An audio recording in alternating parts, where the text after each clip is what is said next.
Let's be poor. Breathe.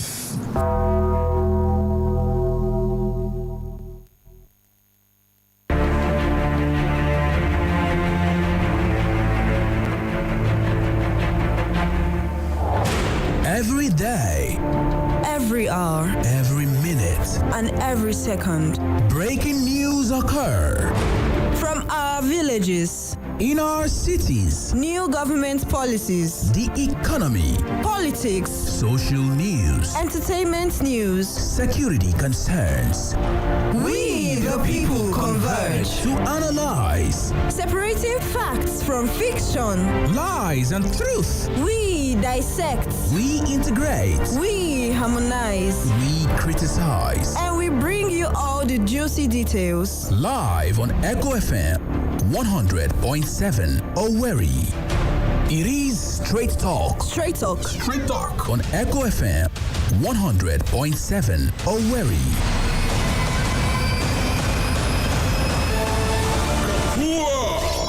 Shall I begin? I am your host. I am your anchorman. I am the presiding bishop of this ministry. And I am awesome. My name is Barry Cosmos, the Radio Marshal, the Buruburu One on radio, the Okenze on radio, your big brother on radio. I am the main event and I am here. Live on Echo FM 100.7 Owerri.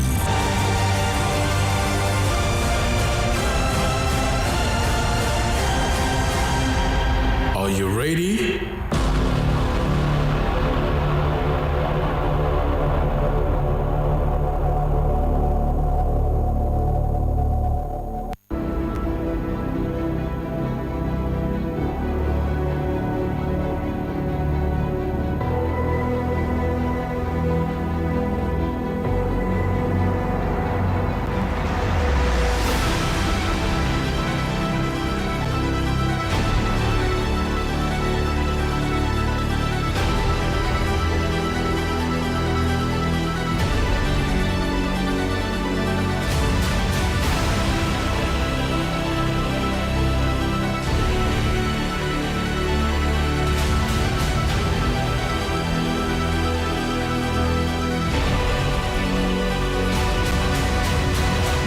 A very big, beautiful morning to you out there. Good morning and welcome to the show. Wow, it's another wonderful, wonderful time to be with you on the radio. This morning is Thursday edition of the People's Program. Straight Talk it is, no bending corners. And of course, the station is always and never change. 100.7. It is Echo FM right here in the city of Owerri.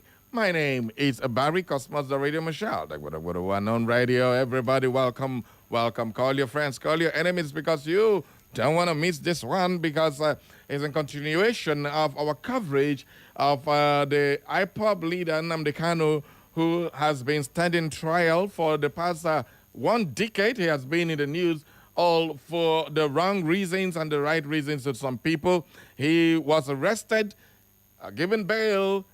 He jumped bail according to what the authorities are saying, and then he was extraordinarily renditioned all the way from Kenya back to Nigeria, and he has been in detention for the past almost 5 years now. And of course, the trial is for treason.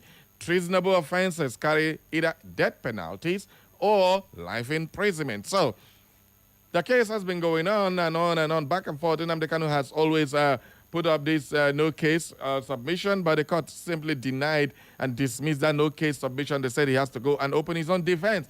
And right now, Nnamdi Kanu has written officially that he is ready to start his defense. Game on. This seems to me like a game of chess. It is going to be interesting to see how Nnamdi Kanu would defend himself in court. Well, according to reports reaching us, he's seeking the defense in the motion, seeking the court's endorsement to subpoena. He's going to subpoena. He has listed that he wants to bring 23 witnesses. And he divided those witnesses into two. These ones are serving and ex-serving government officials, and of course the ordinary citizens, like he tagged it. This one serving an ex-service warrant, the court need to subpoena them. Subpoena means mandate them to come to the court. By force, by hook, or by crook, anyhow, you must come. Come and stand. And the names will shock you. It was a great shocker when I was going through the list. I was wondering, what exactly is Nnamdi Kanu thinking? Subpoenaing these people. I mean, if these guys are subpoenaed, then what happens? The list are mind-blowing. Stick around. We're going to give you all those details in a jiffy. Everybody, welcome aboard to the program. Today, we'll look at this. It is very, very interesting to see that Nnamdi Kanu wants to finally start his own defense. But the issue is that Nnamdi Kanu is demanding for a 90 days period to be able to determine his own case defense, while the court only gave him 6 days. 6 days to start and conclude his defense. The federal government prosecutors used how many days? Just 2 or 3 days to finish their own, and they gave him 6 days to get his defense. The federal government only brought about 5 witnesses, and that's it. But in this case, Nnamdi Kanu is bringing 23. He has said that you need to do justice. Justice seems to be done so that he can convincingly defend himself. The list is mind-blowing. Are you ready for this? For those of you who have not seen this already on social media, on national television, just carry pen, begin write their name down. I want to give you the name. Later on, we are going to discuss this. What is the legal tactics of Nnamdi Kanu right now? Recall that his lawyer was remanded in prison for joining the protest of Free Nnamdi Kanu Now, which was organized by Omoyele Sowore, and his younger brother is also in detention. So, Nnamdi Kanu has said he wants to defend himself now, and then he's going to listen. He has listed. Are you ready for the list? Aya Karipen, number 1 on the list. Hey, voila. He described compellable witnesses. These ones are compellable witnesses. You have to compel them to come and testify in the court this trial. All of them join, according to Nnamdi Kanu. Are you ready? The first list right here. Our favorite man. I get malaria. I want to get cancer. You know who will be that? Yes, some week, the FCT minister is first on the list. We have Theophilus Danjuma. He was a former general, retired, and of course a long-time government ally. One of the biggest names in the Nigerian military from the Civil War down to this point.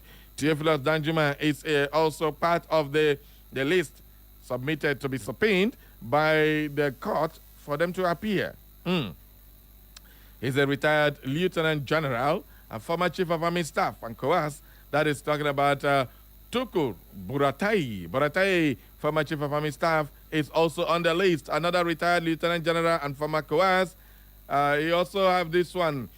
Governor Babaji De Sanwo-Olu of Lagos State is also on the list.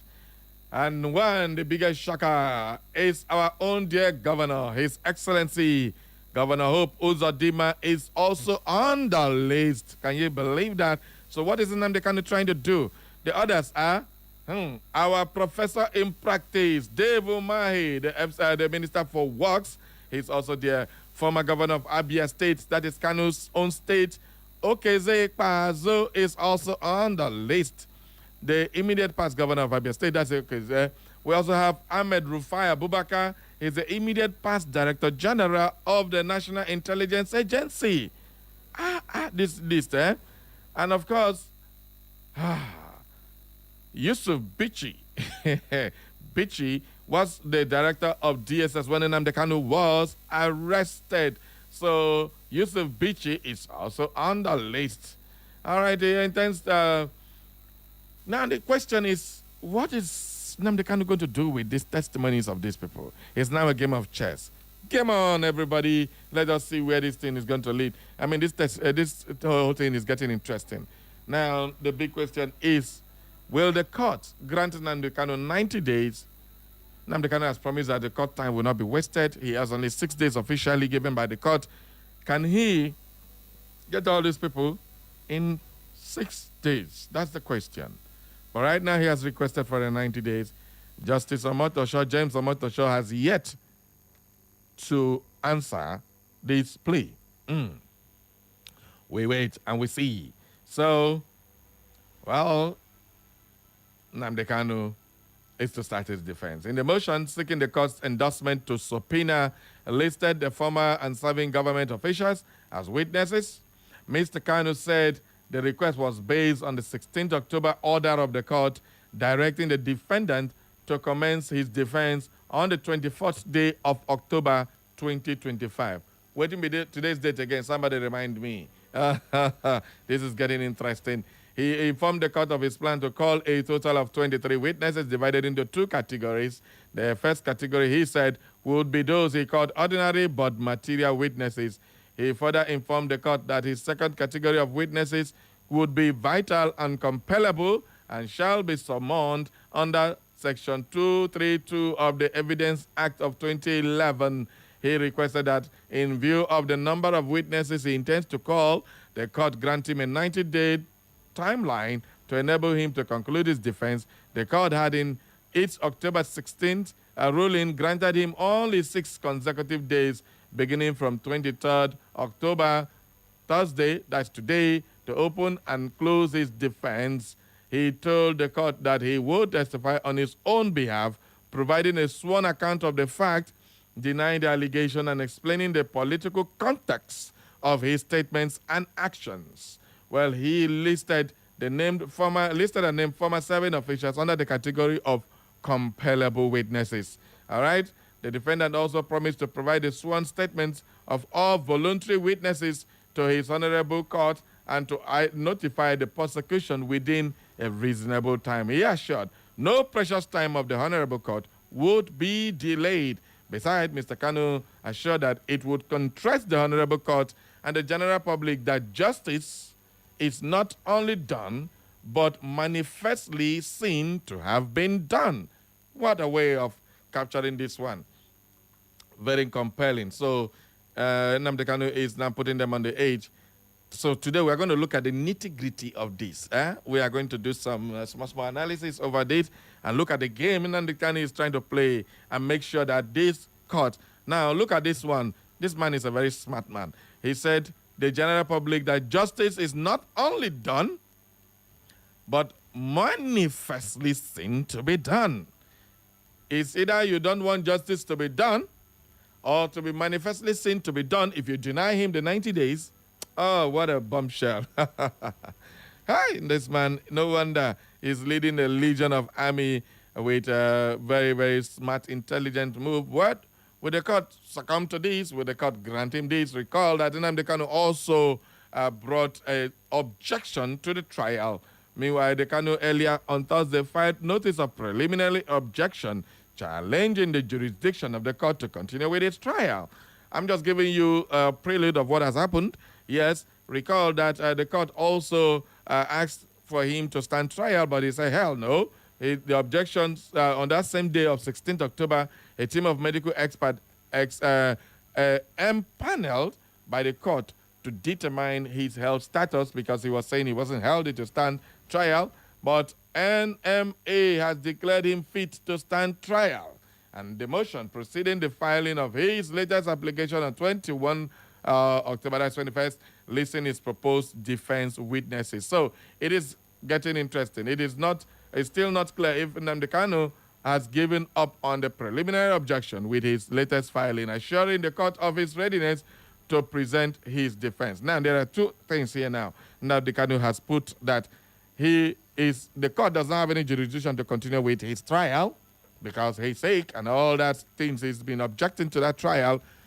A lot of people have been saying Nnamdi Kanu doesn't want to stand trial. And of course, the court has quashed his no case submission. That one is now forgetting matter. Court don't tell us, go ahead and stand trial. We don't want to hear that talk. Kanu, go and defend yourself. Now he said, he also objected to the court having the jurisdiction to try him. That was done on the 16th of October. And then just how many days, 16th of October, 21st, boom, he has come out and said, I am ready to stand trial. Waiting to happen. What is going on? What a guan. So Nnamdi Kanu, you will need to stand trial. He has already said, I am ready to stand trial. So it is getting interesting, everybody. So we are calling on everybody. Join us live on Echo FM 100.7. If you are ready, we are ready. I've given you the nutshell for us to have a smooth talking this morning. Joining me later on the show will be Barrister Chuks Aguba, who is going to come and analyze the legal aspect of this, the game, the strategy, the tactics Nnamdi Kanu wants to use with these people. What are we expecting from testimonies of this, the likes of Sanwo-Olu, Burate, Wike, and of course T.Y. Danjuma, and Governor Hope Uzodinma, former Governor Ikpa Azu, and the rest of them that he has mentioned to be subpoenaed. If they are subpoenaed, and at the end of the day, what happens? It's getting to be an interesting one. Please, everybody, join me live on Facebook so that we have a good analysis. Let me hear your take on this one. Do you think this is a great move by the leader of indigenous people of Biafra, Nnamdi Kanu, or this is another way of delaying and casting doubt on the judicial system? That is another angle we try to look at it, because if they don't give him the 90 days, if they don't allow and subpoena all these people, if the Nigerian government officials like Wike, Sanwo-Olu is a governor who has immunity and he's going to be summoned. Governor Hope is the leader of Governors Forum, APC Governors Forum. He's going to be summoned by the court to appear when he has immunity. How does that work? Oh, my God, this is getting interesting. Everybody, let's go talking on Echo from 100.7. Yes, okay, so today, everybody, join, just talk. All right, don't just watch us on Facebook. We are also on YouTube. Everybody can go on YouTube. On YouTube, just type Echo FM 100.7. That's it. You can watch us live. I'm also there now. We're live streaming there. So don't just watch us on Facebook. If you cannot get us on Facebook, go to YouTube, go to Instagram. We are everywhere. That is because we are the Fresh Newspaper.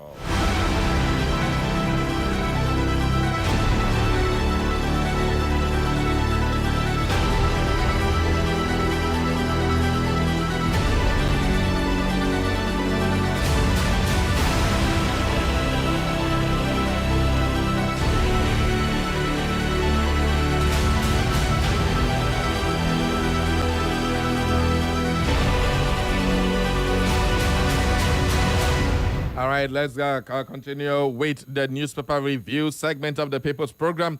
We start off with the Punch newspaper this morning. On the Punch newspaper, electoral reform, Senate pushes INEC to defend election results. Now, I want to get your opinion. Everybody just come up live, because I want to see your comments on social media, because the more we have good comments on social media, it keeps the algorithm spreading this thing we do to reach more people. Support us. Make sure you click like and share these videos so that you will get the message across. I want to get your opinion on this matter, because the Senate is discussing the electoral reform. Now, the Senate is saying, nahi, kaba. No way.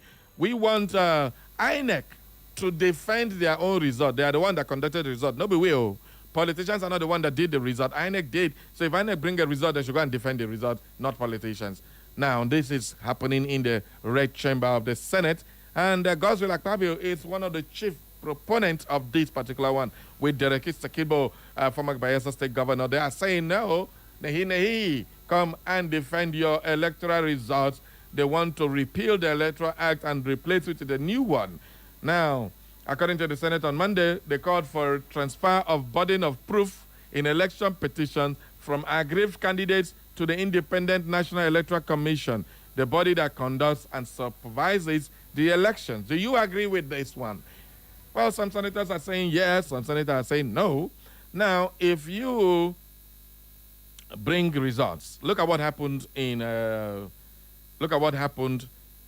the election, the presidential election, when Peter Obi's legal team was expecting the CTC of the results from the election of the presidential. They didn't bring them. They went back and forth. We cannot bring you. We don't want to clean beavers. We want to do this, and the rest of them. At the end of the day, the CTC they brought, it's not matching with what is on ground, and the court will go with what INEC give to them. Now, if this comes to be, what do you think will happen? Anything INEC bring and defend the result, it goes. So rigging will go or rigging will not go. Okay, you now free the politicians who helped in doing the rigging. This is exactly what they're saying. So in this case, if you free the politicians from coming to prove, I lose election, I go to court, the court will now ask me, prove that you won the election, this person that didn't win it. And they leave INEC that conducted the result. Now, Senate is saying, led by the Senate President, that no, we don't want the aggrieved politician who lost election to come and prove that he won the election. Let INEC prove their own electoral result that it is correct. That is the debate in the red chamber. So which side of the divide do you belong to? That's the question.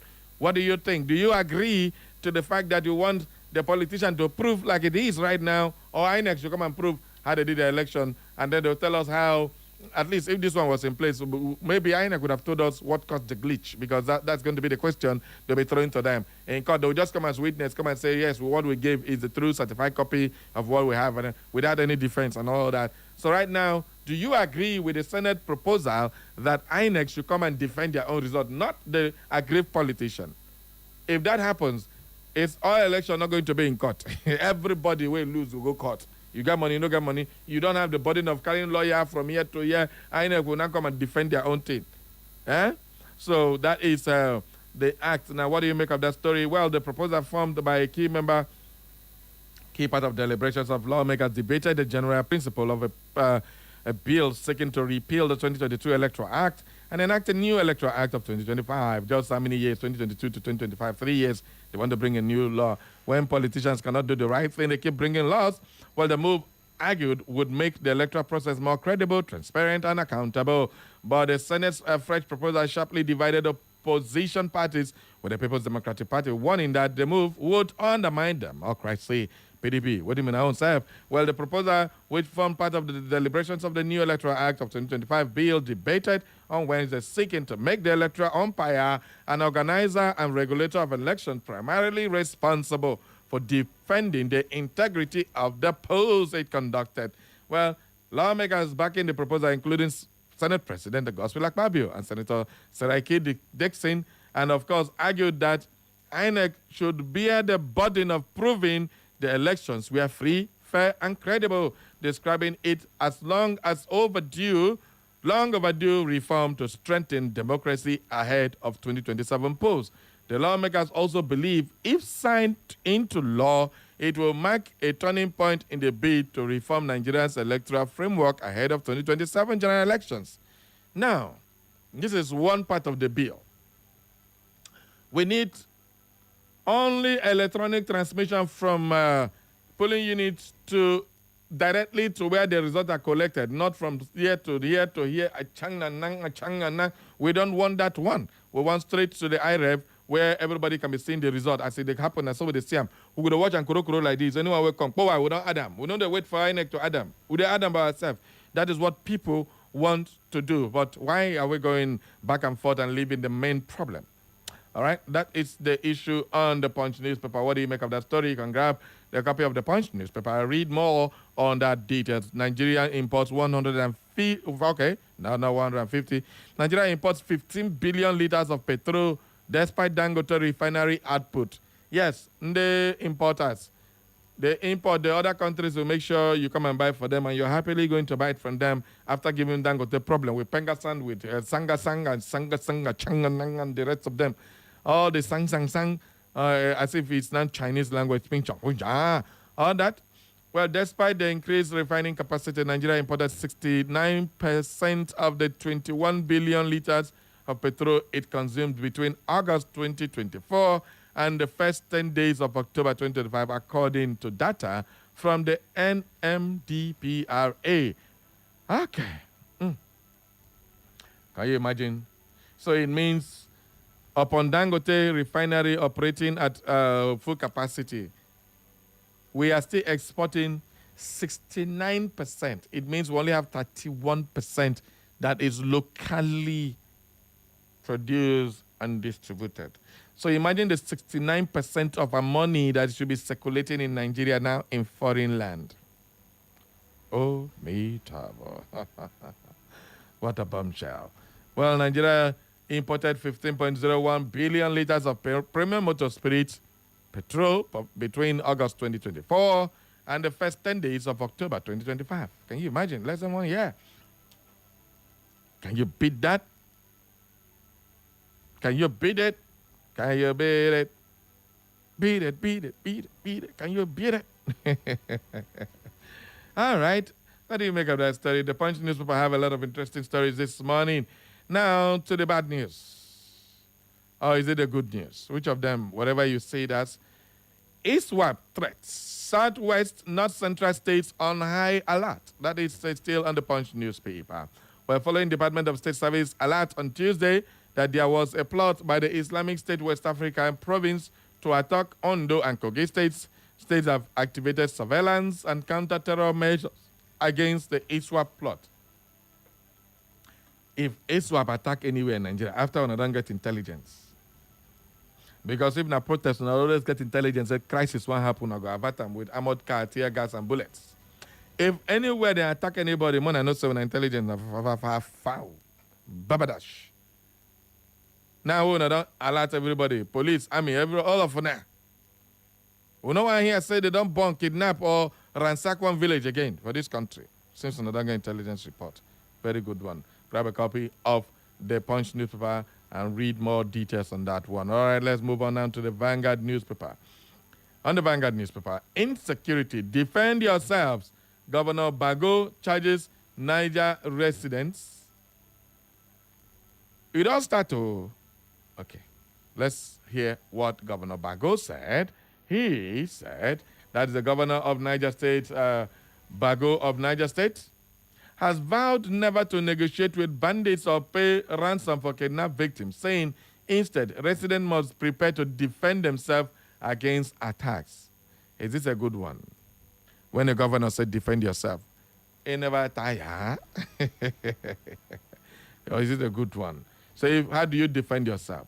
Is it not by weapons? So we now have weapons proliferation everywhere. Imagine they say, Imolites, defend yourself. You go Olu, you go Nkwere, go Ohaji, go Owerri North, Owerri West, every corner. Everybody got weapon, they wait to defend himself. That one no be anarchy in the making.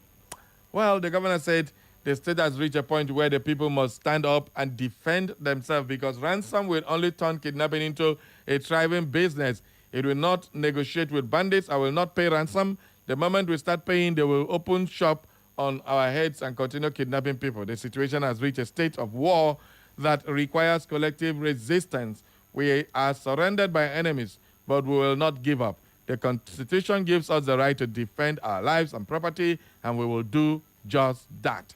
There is no going back on that one. That is what Bago said, the Niger State governor. Do you agree with Bago? Has it gotten to the point where we all have to defend ourselves and leave? That is, add our efforts to that of the security agencies to make sure that bandits and kidnappers and all that get the heck away from our lives and properties. That is what Bago is saying. The Benue State former governor that is talking about Otom said, yes, they should defend themselves. But they say, hell no, you cannot do that. So with this now in mind, what do you make of the insecurity situation in Nigeria? Aliko Dangote plans to sell 10% stake in refinery on Nigerian forex. Are you serious? Oh yeah, those of us get money. Oh yeah, go and buy 10% stake.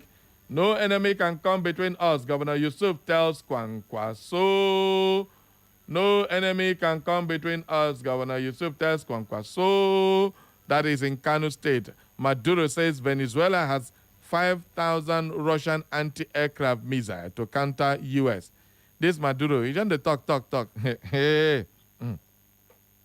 Okay. Venezuela and the United States. Donald Trump has labeled Maduro of Venezuela as a drug kingpin, and he wants him eliminated. He has put a lot of bounty of almost $50 million for those who can bring him his head. His head means to arrest him, not to go kill and cut his head. Man, I no go misunderstand and say by the cosmos, I ain't talk him. Could Congo begin to define $50 million? One go kick president. No, they say capture him. All right.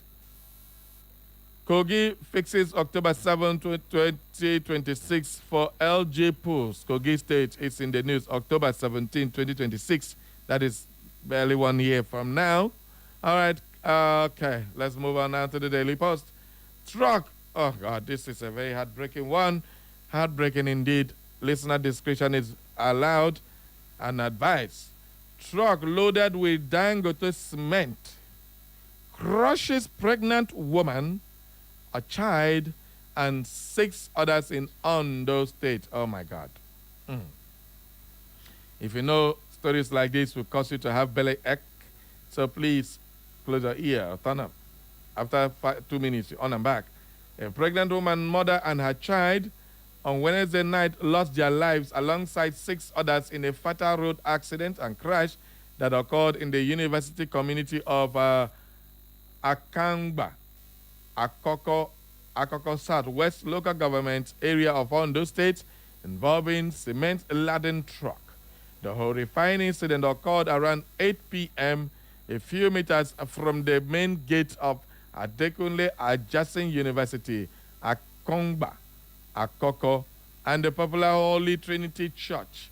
The truck loaded with Dangote cement, which was in transit through the community from Obajana in Kogi State, allegedly suffered brake failure before ramming into traders and other road users in the densely populated area of the community. Infuriated by the incident, enraged sympathizers blamed that incident on the removal of the barricade earlier mounted to prevent anticipated vehicles from accessing the community. The sympathizers who thronged the incident scene lamented that the tragedy has brought back painful memories of previous accidents in the area, which have claimed many lives over the years. Well, according to one of the sources, some boys in the community had been using the barricade erected to extort 10,000 naira from the truck drivers before allowing them to pass through. The government turned blind eyes while confirming the incident. The sector commander of the Federal Road Safety Corps in the state, Ibitoye, stated 8 people lost their lives in the accident. He said the deceased persons include 5 males, 2 females, and 1 child. The truck ran into a barricade in front of Adekunle adjacent University, Akongba, Akoko, and lost control, resulting in the crash. That is a terrible, terrible situation for anybody at all. All right, that man has lost his wife, his unborn child, and the one that he has. How other man will be feeling now, I don't understand. May their soul rest in peace. Lagos community groan over collapsed roads, perennial flooding. They're not going to repair this one and to go to destroy people's houses and shops and the rest of the 9 Lagos state governments are big. Okay, year to year, flood in Lagos. But every day they keep demolition places because of this. All right, that's that for that. Okay. Let us now do one more story before we open up the phone lines. One more story, and this time around it's going to be on the Daily Trust newspaper. Dangote, I've taken that story before. FCT school's principal, wife, daughter kidnapped. Not good. Kanu, more details emerge on Wike, Umahi, Buratai testimonies. All right, we'll give you that in our conversation. How Ubasani took a bold step against poverty. Yeah. All right, we also have, we are determined to deliver Port Harcourt Ring Road project. That is coming from Fubara. And accountants charged to integrate ESG sustainable reporting in practice. Okay, it's time for you to holla. 0911-2022 or 070-7454-1014. Good morning. Who is my first caller today? Good morning, Barry Cosmas, my very good friend. My name is Chief Yudoba, that I usually call for Mdu Cheese of the Imo State. All right. Yes. I want to commend ASU for eventually suspending their 2 weeks long, Chief Jude, try. did I read anything on ASU this morning? Why are you bringing another one of your choice? Well, I thought you were instead of that sort. Just finish up. Go ahead. It's okay. I think that's a step in the right direction. And in line with what impeccable Nigerians like me have been advising them to do. Also in line with what the one-time American president said, that it is better to judge than to war. At least there is one of him willing to suspend this and continue dialogue with Mr. President. I think it's the best thing to be done. Because there cannot be any meaningful development in an atmosphere of rank on the ground of peace. That is why this is very necessary. All right. So enjoying the government to give them listening ears and make sure that this type of scenario is Thank not you. Thank you, Chief Jude. Thank you. All right, please, everybody, like I always say, always discuss on the newspaper headlines. We go through sifting all the stories that we want to bring to you before we take them. So let's just discuss on the ones we gave to you. Good morning. Morning, Barry. Good morning to you, sir. Thank you. This is Chibuzo, the concerned citizen. All right. Chibuzo, go ahead. Thank you. For about Nnamdi Kanu. See, God Almighty, Chukwu Gikadam, He know why Nnamdi Kanu called this man. And this man will testify good about him. Understand? I pray that day God will show himself. He will defend himself proper. Thank you, sir. Thank you very, very much. Okay, keep the calls coming. Let's be taking messages as well. Told Lillian says, good morning, Big Brother Barry. God bless you. Thank you very much, Lily, for your wonderful message on daily basis. Mishak Agoha says, it's best he stand trial. If he's found guilty, the federal government will sentence him, and if he's found innocent, he should be freed unconditionally. All right, we also have Opera Stanley C. Luther has seen on Facebook. Let's be honest. Most of the big names in Nnamdi Kanu listed as witnesses might never step into that courtroom, but what does that really mean? Legally, it's simple. If they refuse to appear after being subpoenaed, it can actually work in Kanu's favor. His lawyers can argue that the government is hiding the truth or blocking justice. That alone weakens the moral standing of the case against him. But politically, it's even deeper. These are not ordinary names. They are former ministers, governors, army chiefs, and top security men. If they suddenly go silent or hide behind official immunity, people will start to wonder what they are afraid of.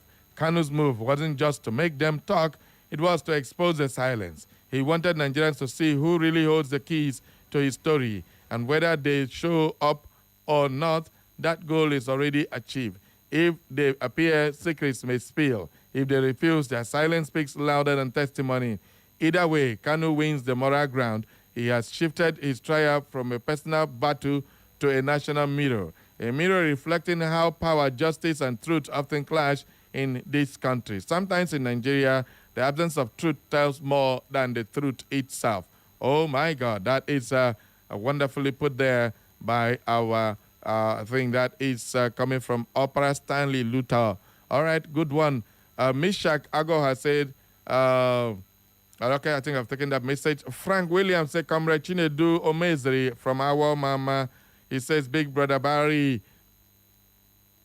holding a lawyer and junior brother to Nnamdi Kanu is pure malice. Let's call a spade a spade. Yes, no one can blame Showere for this. Blame not Barry. Our political leaders are involved in holding Nnamdi Kanu. If Nnamdi Kanu is being holding, why should they hold Nnamdi Kanu since they are not ready for his trial? The Igbo governors, you people will eat your... okay, nah, I'm not using that word. Okay, so Nnamdi Kanu has been the one delaying to stand his own trial. Not they don't want his trial, but right now he's ready to stand trial. So let's not mix the facts. Thank you very much, though. Julie Stanley says, good morning, my eloquent and majestic Barry. I was bewildered when I saw the list of the likes of Wike, Sanwo-Olu, T.Y. Danjuma, etc., to come and speak in his favor. I pray he is alive. He's all right. This selection is crazy, so I see it. Barry, there is in it's a so Barry, are we there? Yes, I'm here. Definitely. Isn't it, Lady Juliana CK? Nicholas Okechukwu Awomere says, Saint Nicholas Okechukwu, always radiating from Ezenite. Mbi say, it is so unforgettable, unfortunate. How can INEC that rigged, conducted election will also come to defend the election? The problem we have in this country is the appointment of INEC chairman. INEC should be independent and be independent. The executive should not be in the position to appoint INEC chairman. I rest here. All right, let's go back to the phone line. Good morning. Hello, good morning, Barry Cosmos. The Radio General, good morning and welcome. Thank you for those who doesn't know. You're onto the Radio General. All right, gotta go. Yeah, Barry, you see, when I opened my phone, I saw the witnesses that the indigenous leader of Biafra, that's Nnamdi Kanu. All the witnesses he wanted, in fact, he's telling government to bring into the country their witness either for him or against him. I was confused. I said, what is happening? And I'm still confused even till now. The caliber of people are his enemies. Let me use the language. Asking his enemies to come and stand for him. So, please, you will help us bring a barrister here who will come and tell us the implication of what Carlo is doing. Thank you. I know the Rebel General. All right, that's exactly what we're doing this morning because a lot of people were confused. I was confused. I was like bewildered in the first time I saw that list. But definitely, we have our barrister, Chuks Aguva. He's coming there, a very learned individual, very, very articulate. So just stick around and we will give you all the details. All right, this one is another lengthy one from Engineer Ebuka, texting from Futo. He says, Nnamdi Kanu's trial is a turbocharged controversy with his extraordinary rendition from Kenya acting as a catalyst that accelerates the reaction, violating international law and human rights. This is chemistry English with physics all put together. The court's attempt to try him is an exothermic reaction. My God. Exothermic reaction carries heat to, we're releasing tensions and ignoring fundamental principles of justice. The trial is a high-octane debate, oh boy, octane, with Kanu's lawyers arguing the court lacks jurisdiction like a faulty oxygen sensor disrupting engine performance. Oh, Futo. The rendition is a toxic byproduct poisoning the justice process while Kanu's rights are being catalytically cracked, broken down, and surpassed. That is called effervescence. Barry, have a good day. The court jurisdiction is a non-equilibrium state like a car engine misfiring, failing to ignite justice and fairness. Oh boy. The trial is a rough ride with Kanu's defense refueling with new arguments, seeking a thermodynamic balance that upholds human rights and justice. I always love reading Engineer Buka from Futo's message because it reminds me of Futo lecturers who are giving us headache in the class with all this exothermic and octane reaction. All right. Peter Ekwedike says, good morning, Barry. I see no reason for Kanu's detention, and I believe that those witnesses will not appear. His release now is in God's hands. All right. We are going to, in a short while, see why Nnamdi Kanu is inviting them. At least we have to find a judicial way of looking into it to see the good thing or the bad thing. Why Nnamdi Kanu is mentioning all these people. In a short while, I'll give you some historical facts. All right. Chief Ben Okwano from Awaka says, my resourceful Barry. Nnamdi Kanu's face-off with government is assuming an unhealthy dimension, given the heat the issue has generated in the polity, given the mindset of the average Igbo man on the issue, given the glaring bias on the part of government in its service of justice, etc., government ought to have released the young man by now. It's becoming unsettling that when one speaks the truth, one is accused of fanning the embers of ethnicity. All right, that is the message according to Chief Ben Okwano. Nwachuku Elias Jr. says from Ogbako, from the newspaper review this morning, I strongly stand with Niger State Governor for his particular one. Let the war begin. God protect Nnamdi Kanu. All right, Madu Chisom Peter says, good morning, Echo FM. Good morning to you. Comrade Padek Chidozenwosu, faxing from Umuakane, Ohaji, the most peaceful community in Imo State. And morning, super terrific Barry. To be sincere, my heart goes to the family of those who lost their lives in the recent accident involving Dangote truck. It's a high time the National Assembly invited Dangote and his management for questioning his trucks and killed Nigerians more than COVID-19, Ebola, HIV, leprosy, and pneumonia put together. Meanwhile, I feel for Carlos' lawyer and his brother, having said that the federal government should give him fair hearing trial and release him as he had already been discharged by a court of competent jurisdiction. All right, back to the phone lines. Good morning. Good morning and God bless you. Welcome aboard. I was talking to the woman. I'm calling from Montreal. All right, gotta go. Let me simplify it. Okay. You see, Nnamdi Kanu was accused of killing Gulak. Okay. And when he was accused, the other people came out and started PhD, saying that the killing of Gulak was it. That's the power at the PhD. Oh, why is your voice cracking? Do you hear me clear now? I just change your position and continue quickly. Yes. Hello? Okay, apparently, please, just do call us back. Change your position and call us back. I'd like to hear that very wonderful submission you wanted to bring. Good morning. Good morning. Good morning, Barry. Good morning to you. Kari. I know one shot. Welcome aboard, Madam Caritas. Let you know shout in order not to arouse jealousy. Barry, Ew. Niger State Governor has asked people to defend themselves. Yeah. Has he given them what to defend themselves with? Got a question. Or just like that? Can the people without weapons defend themselves against those carrying Super AK-47 and the rest of others? So if he actually means what he's saying, what he has to do is to organize the whole people of Niger State with what to defend themselves. It is good if he equips them. Let them start the battle with the bandits. Let's see whether that can be a kind of solution to that. Thank you and God bless. Thank you very much, Madam Caritas. Okay, so you didn't give them what to defend. They carry stick, somebody carry AK-47. How will I take the defending themselves? All right. Good morning. Good morning, Barry. I greet you.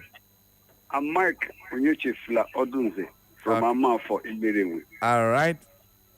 Those people, Kanu name, they are not coming to the courts. Take it or leave it from me, Nigerians. And they should also allow him 90 days as he requested. Thank you and God bless you. All right. Well, just hold on. We'll go into that matter later on the show. Ahonwa John DJ Easy says it's from Ifakala Mbitoli. Say, Barry, good morning. The governor that charges state to defend themselves, is that not a sign of a failed government? What is holding a state of emergency in that state? Ike Guru, thank you very much. John DJ Easy. Ben Okwono, that is Chief Ben, says, good morning, Big Bros. Barry, no comment for now. Okay, Ben Osondo. He said, Barry, no comment for now. Okay. Now, I was interested in this issue of the Senate and the Senate, what is it called, electoral reform they are trying to do. And nobody seems to be having any reaction to that. I want to get your reaction to that. I was surprised and confused yesterday when I saw the set of people Nnamdi Kanu mentioned to be his witness. It sounds so strange to me for someone to call his enemy to come and stand for his case in court. Anyway, what do I know? Let's cross our hands and see how it will go. That is coming from a fine Ejinkonye from Obiakpo Egbema. Okay? Comrade Ampadek Chidoze also texting from Umuakane Ohaji. I think I've taken that message before. Okay. Chike Iwugo, that is coming from Elder Chijoke. He says, Generalissimo Majestic Straight Talker, Sharpshooter, Barry Cosmos, Buruburu, one happy morning. Thank you. Should they want to try, they must not run away from the trial. Judiciary is now on trial too.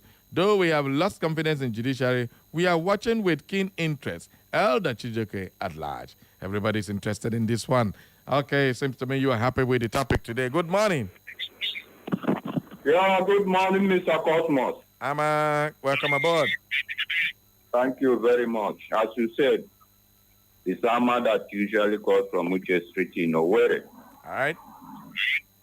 For Mr. Cosmos, yes, sir. For a chief security of a state, you tell his citizens to defend themselves is a sign of state failure.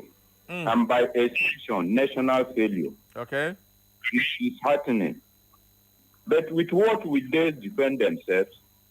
against bandits that are with sophisticated weapons? Is it them gun or locally made guns?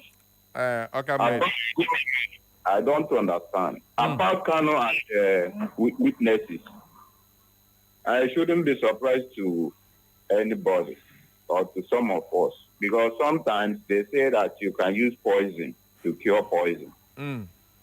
If you go by the way of immunization, sometimes they say you use weakened version of the causative of the disease to take care of that disease, to cure that disease. I think that is what Kanu is trying to do. It's like he's trying to use poison to cure poison. Okay. And sometimes it works. You see, if you have some property, maybe you have a vehicle, you park it somewhere where a group of maybe those who suspect to be armed robbers or thieves are. I think the wise thing to do is you go to them for your vehicle to be safe. You go to them and tell them, bros, please take care of these vehicles. I will see you when I come back. You will see when you come back, you find a vehicle intact. That is the way I look at it. Okay. I'm out from which. Okay. Thank you very, very much, everybody. Just stick around. We'll give you all the answers you're asking. Good morning. Good morning, Barry. I greet you. My name is Herbert. I call from Port Harcourt too. On the issue of Nnamdi Kanu, I think we'll talk about it later. Yeah. That guy is very smart. Okay. But let me talk about Niger State governor telling the citizens to defend themselves. I wouldn't know whether he gave them guns with which they would defend themselves, or would they use stick and fight against someone carrying AK-47. What I expect him to do is to form strong vigilante group that will guide the communities in Niger State and arm them to match these bandits fire for fire. It shows that it is already a failed state and he has given up. That's what it means. Okay. Thank you. Have a nice day. All right. Thank you very much. Good morning. Good morning, Barry. Good morning. Is that the wonderful voice of Linda? Linda Oscar from Awambiri. I got it today, right? Yes, a clap for you. All right. Yes.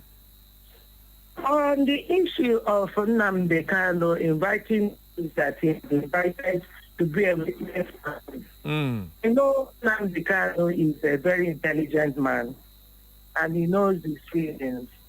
And not quite distant, we are going to hear why he invited those people. But in the Okay. So Red, I know he has his reasons, and within him he has his own Ogologo Ngachi. Okay. Then on this issue that somebody said that they should equip themselves and what to safeguard themselves with. I don't know. That said, because he knows what to do, just to bring out securities everywhere and make sure they move around the state and checkmate people. That's what all the governors should be doing. And not start telling them they should make preparation of what they used to die for themselves. As in, what do they have? What do they have? I don't know what our leaders are saying they are doing. They got their intelligence. I don't know whether they have people that will answer them and tell them that this thing you are trying to say will not hold anything. Thank you and continue to have a nice day. Thank you very much. One last call before we call it a wrap on the newspaper. Good morning. Hello, good morning. Okay. Pastor Kanu, I'm calling from Omanjan. Carry go. Okay. Number one, I want to say this. Now they can inviting all these people. It's a strategy. He was linked to killing Gulak in Imo State. And the governor of Imo State distanced him from that, saying that the killing of Gulak was politically motivated. In Lagos, it was linked in this fast protest.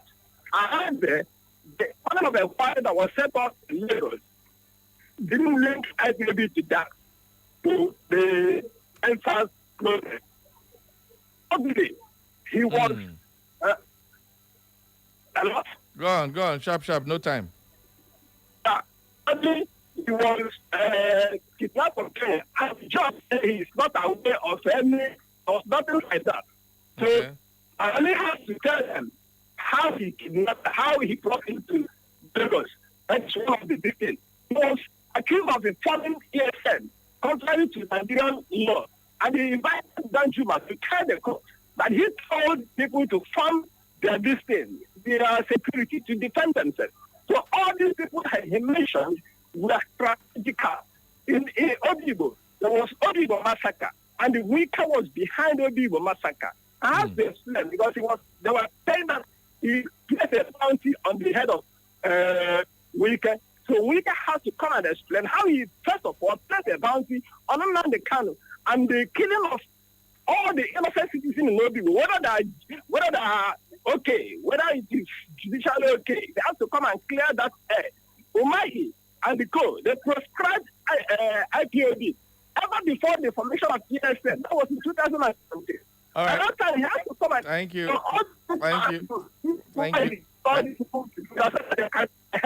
Thank you very much. Thank you very much, my brother. There's no time again. We have to go to our newsroom and bring you the news update at 10. When we come back, the conversation continues. We will be expecting our legal professional to come in and analyze this move by Nnamdi Kanu for listing the likes of Wike and the co. We'll try our best to give you possible reasons why he did that. We'll also try to give you expected outcomes from their testimonies, suggested, forecasted, We just have to look at these things and see where, so that we can try to dance your worries a little bit on the show this morning as why this move was enacted in the first place. So it's let's move on to our newsroom to bring you the news update at 10.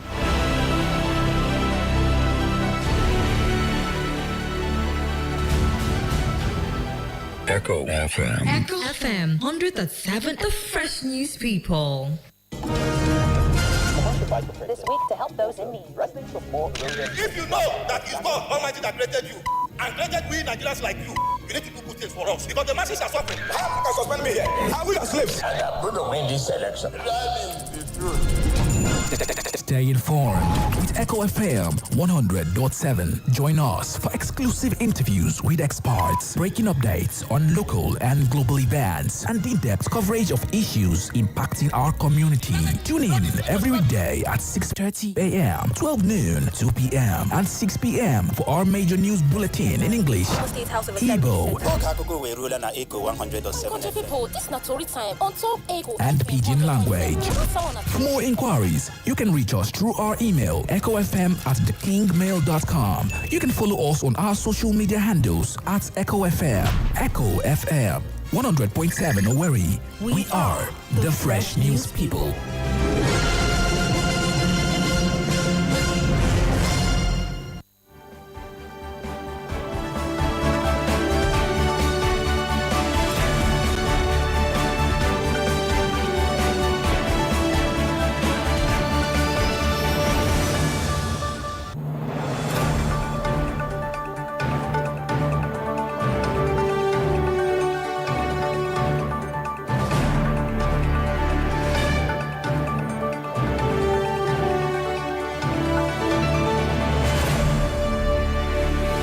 From the newsroom of Echo FM, the station with fair and balanced reporting, comes the news update at 10. Here are the latest stories we are keeping tabs on. Senate, the drama unfolded in the Senate when Senator Natasha Akpoti-Uduaghan was ruled out of order after attempting to comment on the abortion debate. Lawmakers have spent over an hour discussing amendments to the Criminal Code Act, seeking tougher penalties for offenders. After prolonged deliberations, Senate President Godswill Akpabio ruled to step down the bill for further consultation.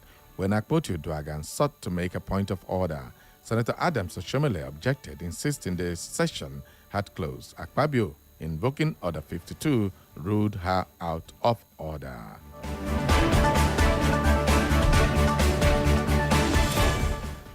8 people, including a pregnant woman and a child, have died in a fatal accident involving a Dangote cement truck in Akoko, Ondo State. The crash occurred near the main gate of Adekunle adjacent university around 8 p.m. when the truck, said to have suffered brake failure, rammed into traders and pedestrians in the busy community. The incident sparked outrage among residents who blamed it on the removal of a barricade that once restricted heavy trucks from passing through the area. The FRSC sector commander, Ibitoye, confirmed the deaths of 5 men, 2 women, and a child, adding that the investigations are ongoing to determine the cause of the crash.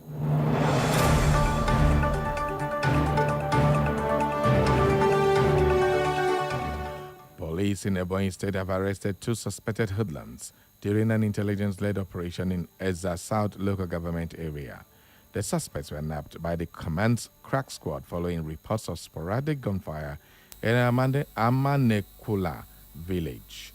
Police spokesperson SP Joshua Okandu said the suspect tried to flee but were apprehended. Commissioner CP Adaku Uche Anya assured that the command would sustain its anti-crime efforts and urged residents to provide credible intelligence.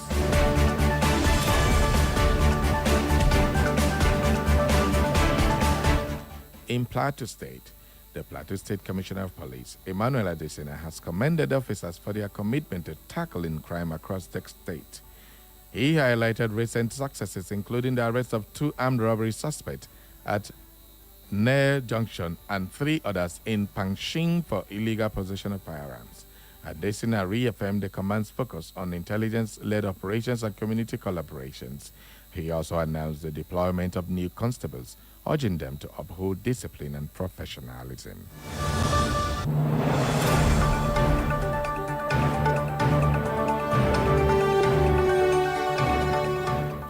Minister of Marine and Blue Economy, Adegboyega Oyetola, has restated the federal government's resolve to transform the maritime and logistics sector into drivers of inclusive growth. He spoke during the 2025 annual conference of the Chartered Institute of Logistics and Transport. Represented by NPA MD Abubakar Dansoho, Oyetola urged stakeholders to adopt smart, eco-friendly and technologies and uphold professionalism to enhance efficiency and sustainability in the sector.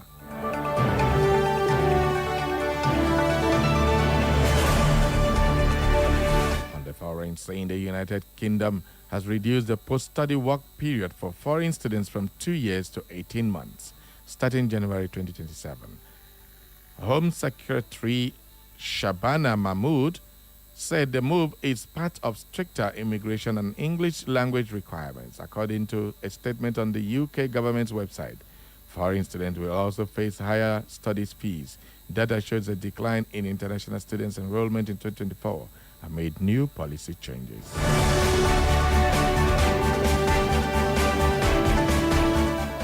And in sports, Victor Osimhen netted twice as Galatasaray beat Bodo Glimt 3-1 in their UEFA Champions League clash at Rams Park. The Nigerian striker scored in the 3rd minute and again before halftime.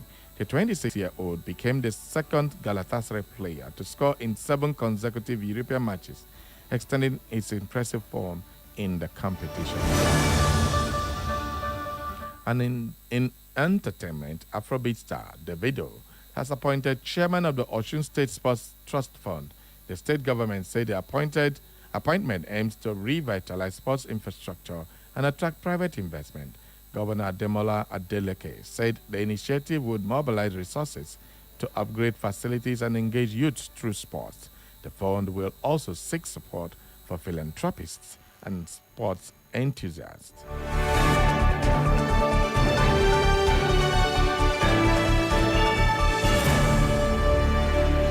And that's all for the news update at 10 as detailed by Benjamin Joseph. For more information and inquiries, visit our social media platforms. On Facebook, it's EchoFM 100.7. On X, it's at EchoFM_Owerri. On Instagram and YouTube, it's EchoFM 100.7. You can listen to us anywhere in the world by clicking on www.echofm.net. And that's the news update at 10.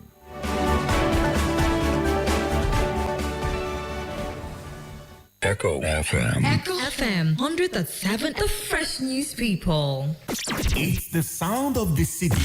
Echo 100.7.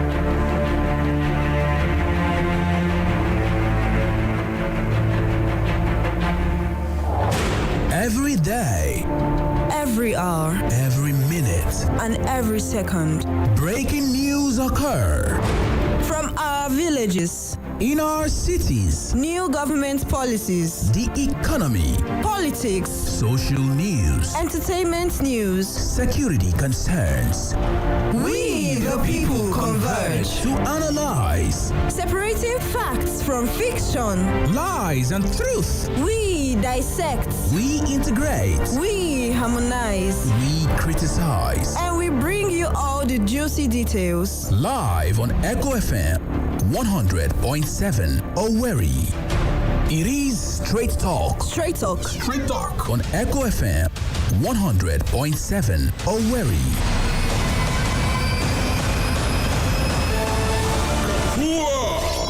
Shall I begin? I am your host. I am your anchorman. I am the presiding bishop of this ministry. And I am awesome. My name is Barry Cosmos, the Radio Marshal, the Buruburu One on radio, the Okenze on radio, your big brother on radio. I am the main event and I am here. Live on Echo FM 100.7 Owerri.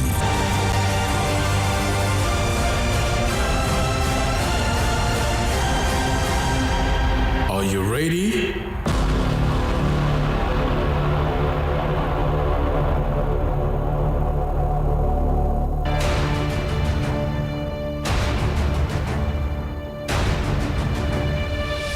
Live from the Eastern Heartland, Echo FM 100.7 brings you engaging conversation on trending news. We need the federal government to sort whatever issue they are having with ASU. And by December this year, 4,000 MOUs will be employed in Europe.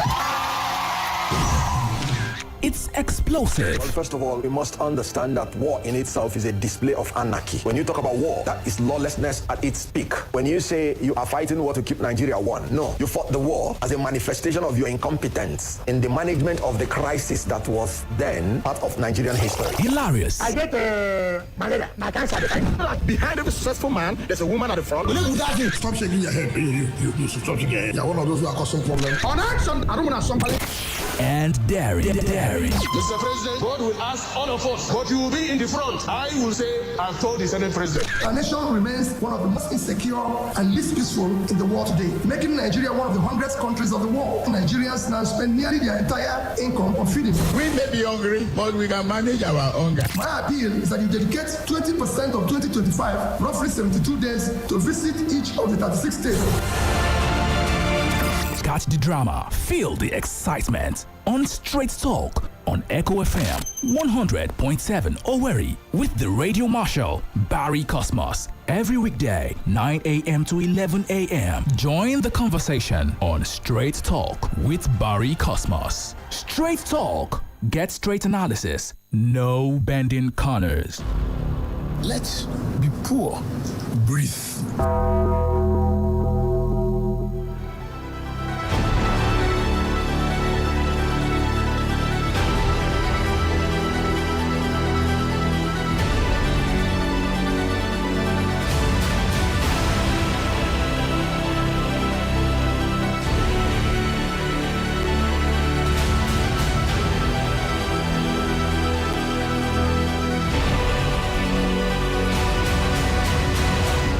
Welcome back to the show, everybody. This is Straight Talk live on Echo FM 100.7.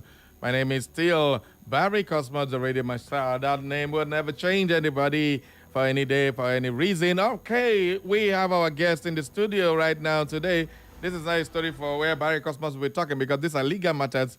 We'll leave it for the legal people, the legal experts. Okay, we have the one and only Barrister Chuck Saguba in the studio. He is of valid solicitors, of course. He is also the leader of AKDRU Forum Lawyers and Barristers and Bars and the rest of them. He is also there. Welcome aboard, Barrister Chooks, for joining us. Thanks for joining us. You're welcome. I love your voice this morning. Welcome, powerful people of Imo State. All right. We've got some stories, some of the messages that came earlier on. Let's just rush them out so that we don't leave anybody behind before we continue with the conversation. Right. Okay, this one says, good morning, Barry, the radio Michelle, the one. I am Prince Chiedozo Women writing from Owerri. The truth is that Akpabio is trying to the laws that will favor them and also rig the election and get away with it. That means if they succeed in meeting the price of INEC and they declare them winner like Mahmoud did in 2023 election and ask Nigerians to go to court, Barry, with the likes of Akpabio and co in the Senate, Nigeria is in trouble. They are trying to change the law the way it will favor them. And Barry, in the case of Nnamdi Kanu case, the truth is that the more they try Nnamdi Kanu, the more those judges are devaluing themselves because they know the truth, but the incompetent government of Tinubu's manipulating the judiciary is very unfortunate. Barry, Nigeria, no work. I rest my case. And Prince Chiedoze on women. That's the gospel according to Prince Chiedoze. Okay, we also have this one. Says, good morning, Barry. Cosmos Mazen Nnamdi Kanu's strategy is okay because he believes to bring those men to spotlight, he should include Governor Bago of Niger State. He just asks his subjects to defend themselves, as well as T.Y. Danjuma. Remember, Imo State Governor once said killing in Imo weren't by the IPOB, but by his political detractors. All right, that is coming from Uroman Owerri Municipal. Thank you very much. This one, Comrade Ampadek, I've taken your message before. This one says, good morning, Mr. Barry. I don't support that part of electoral reform. This will give INEC a free run on rigging and covering it up for a particular candidate because INEC as of today is not independent. That reform will only work if INEC is independent. The only reform we expect from the Senate is making BVAS and IRF compulsory. Frank from OG sending in that one. All right. This one says, good morning, my eloquent and majestic Barry. I was bewildered when I saw the list of the likes of Wiki, Samuel, T.Y. Danjuma, etc., according to Zebediah, to come and speak in his favor. I pray he is all right. This election is crazy. I see it. Barry, are you there? Yes, I'm here. As in Lady Julie Nasike sent in that one. All right. This whole thing is beginning to become like a chess game. Don't you think so? Okay, we have Comrade Abed Chidi. Okay, where is this your message? Where is it hiding? Comrade Abed Chidi is sending us videos of accidents, that particular accident that claimed a whole lot of lives. Too bad. Okay, Comrade Chidi, thanks for your videos, but definitely I read messages, not the videos. So, say good morning, Barry. Blessing from Orogwe. My poet, for me, Kanu's move is that of someone ready for anything. It is a move aimed at impeaching the opposition narrative, okay? Yeah. Undermining their credibility in front of the jury and everyone, and worst of setting them up for judgment that life, if they know what is good for them, they know go smell the road leading to the court. Okay, let's just move on. That sets the tone for our conversation today. Like everybody join me live on Facebook, on Instagram, and YouTube. So, but I'm taking messages on Facebook, so send your messages. I don't take that on WhatsApp. Now we go to the Facebook. But Barrister Chicks, I believe you are well aware of the list Nnamdi Kanu put there. What exactly is the end game of this list from Nnamdi Kanu? What's this leading to? Because it's confusing. Can you just break it down for us? It's very confusing to the ordinary exactly, man. Why? I know. From the responses, you could be able to decipher that people are confused. Hey, just perplexing, man. Yes, and this is criminal trial. Okay. You know, it doesn't mean that one thing we need to understand here, in criminal trial, you are not only calling witnesses for the one that will support you, who are coming to just speak for you. You are calling witnesses that are who you are going to declare hostile, and you are cross-examining them. You are going to put questions to them. You are not going to call them and say, "Tell us, what do you know?" You are calling witnesses that you are going to drill to elicit relevant facts that will help your defense. That's what it is all about. So when a defendant facing trial decides to call witnesses of that nature, whom he is not, one rule of defense is that don't also call a witness you are not sure of. Okay. Number one.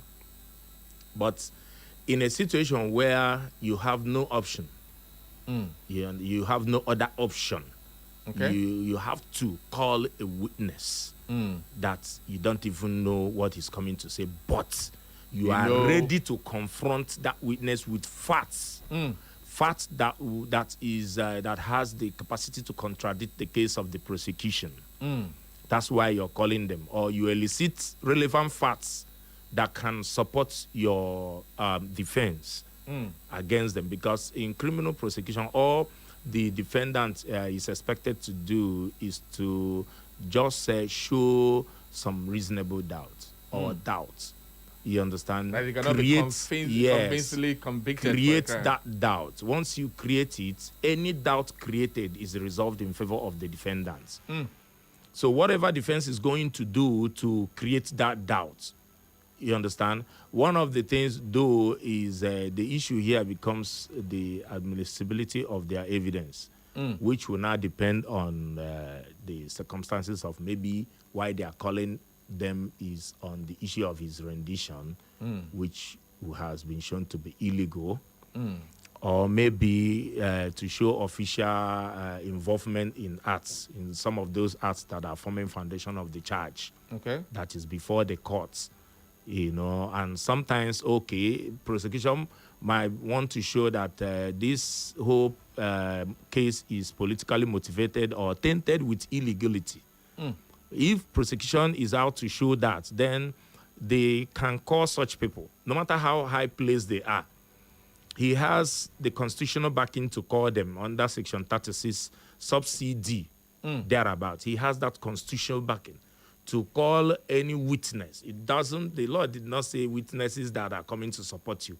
All you need to call are witnesses. For instance, if I say I was in so person's house when this thing you're telling me happened at Wedra, that I was naked in so person's house, and this person doesn't want to come to court. Maybe he's a highly placed man, he's a traditional ruler, he doesn't want to come, and he knows I was in his house, and he doesn't want to talk to his own. Yes, I will call him as a witness, whether he wants to come or not.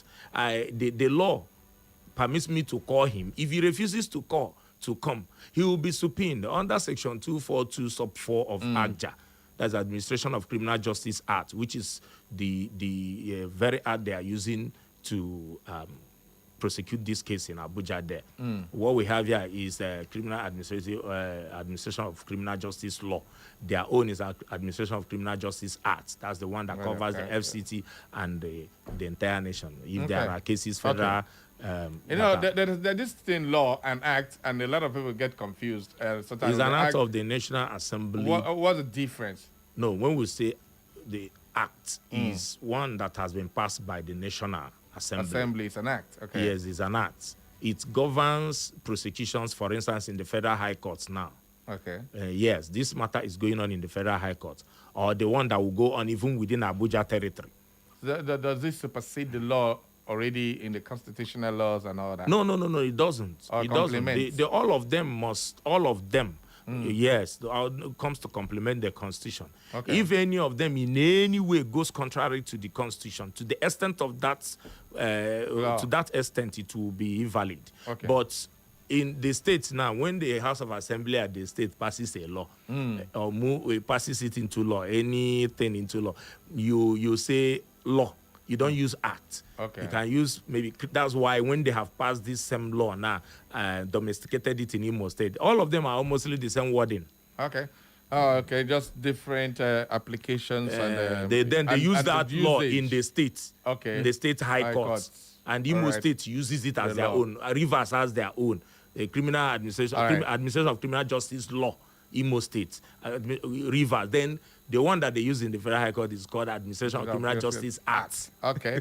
No, legal people, one of the confusers. So what we're trying to say is that if they're able to show most of this thing that maybe his prosecution is politically motivated or tainted with illegality, these are the things, likely things I think if they base calling of these hostile witnesses, because I term them hostile because they are not going to speak in favor. They are coming to be, you are going to confront them with facts.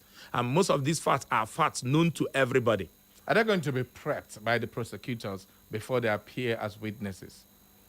No, because they are not your witnesses. They're not witnesses, so you don't have access to them. Yeah, they are not your witnesses. So probably the prosecutors cannot have that one-on-one conversation, prepare them before they go to court. The prosecution? The prosecuting... They are with the prosecution. For now, I see them as prosecution witnesses itself. Because, yes, the prosecution have access to these people. Okay. The people that I know who will not have access to them is the defense. The defense, okay. Because they are not coming willingly. Possibly they will be subpoenaed under that section 242 of AGJA that I have just mentioned now. Yeah. They will be subpoenaed, forced to come. You understand? Okay. If they don't want to come, the court is bound to issue a warrant of arrest against them. Okay. Because there's nothing like I don't want to come. But with 7 governors with immunity, how do you arrest them? 7 governors. Because there are 7 governors. Sanwo-Olu is mentioned. The governor of Imo State is also mentioned. Who again is a 7 minister, Umahi. No, you can't. Umahi does not have immunity. Yeah, the Wike doesn't have immunity. Melami doesn't have immunity. Yeah. I think it's only Sanwo-Olu. Let me just anyway, check I've not seen the list. You say governor of Imo State is there. It's there now. Okay. The truth is that let's also handle the issue of immunity there now. The truth is that you cannot force those ones to come. You see the problem there. That immunity won't allow you to force those ones who are sitting governors to come. But now it carries issues of moral questions.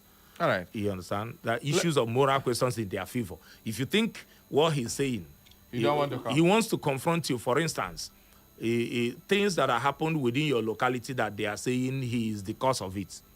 So now, does that, if they don't show up, that will now create a room for that reasonable doubt you're talking about? It won't actually mean reasonable doubt, but I'm saying it will only raise moral issues here now because they are not already in court to say. So whichever way, it's a game of chess. You come. Reasonable doubt is not drawn from absenteeism. It's drawn from being in court.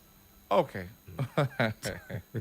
Sorry, justice system is so complicated. I don't even know where to follow.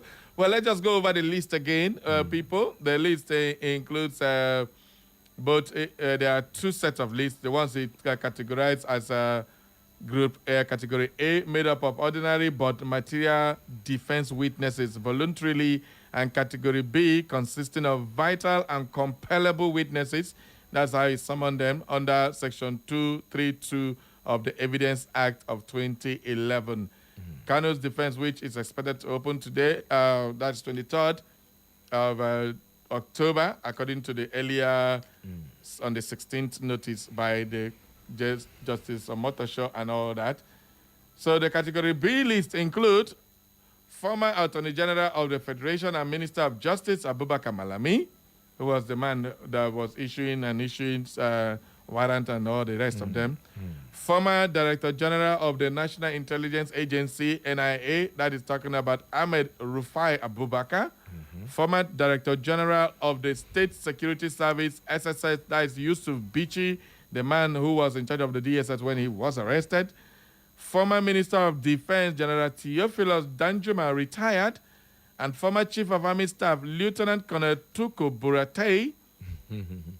Others on the list are Lagos State Governor Babajide Sanwo-Olu. I think this has to be connected with NSAS because they're saying the things that happened there. Then complicity. Imo State Governor. There are a whole lot that happened here too. Killing of Bullard and the rest of them. Some of them, yeah. Former Abia State Governor Okeze Ekpazu, that is his home state. He was the chief security officer when they came to kill him, according to what he's saying.